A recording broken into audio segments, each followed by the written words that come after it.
Hello అందరికీ. Ooty to Coimbatore అయితే వచ్చేసాము ఇషా ఫౌండేషన్ కోసం అనమాట. సో ఇషా ఫౌండేషన్‌లోనే మేము కాటేజ్ తీసుకున్నాము శివపాదం అని చెప్పి. ప్రైస్ ఏమో 1400 రూపీస్ అనమాట. ఆదియోగి స్టాచ్యూ దగ్గరికెళ్ళే కన్నా ముందు ఫస్ట్ లింగభైరవమ్మ టెంపుల్ దర్శనం అయితే కంప్లీట్ చేసుకోవాలి. తర్వాత చంద్రకుండ్‌లో వెళ్ళాలన్నమాట. ఇది only for ladies. And next వచ్చేసి సూర్యకుండ్ అనమాట. This is for only gents and next వచ్చేసి జ్ఞానలింగం అనమాట, విచ్ ఈస్ వెరీ పవర్ఫుల్. అక్కడ మంచిగా మెడిటేషన్ అది చేసుకోవచ్చు. అక్కడ కంప్లీట్ అయిన తర్వాత మనం ఆదియోగి స్టాచ్యూ దగ్గరికి అయితే వచ్చేస్తాము. చూసారా ఆదియోగి స్టాచ్యూ ఎంత పెద్దగా ఉందో. నేనైతే ఎక్స్పెక్ట్ చేయలేదు ఇంత పెద్దగా ఉందని.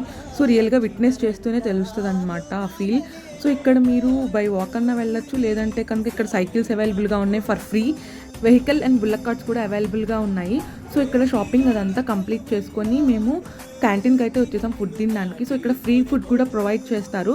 బట్ మేమైతే టైంకి వెళ్ళలేకపోయాం. సో అందుకే ఫ్రీ ఫుడ్ నన్ను తినలేదు. సో ఇక్కడైతే సాంబార్ రైస్ విత్ పికిల్ తిని రిటర్న్ అయితే అయిపోయాము.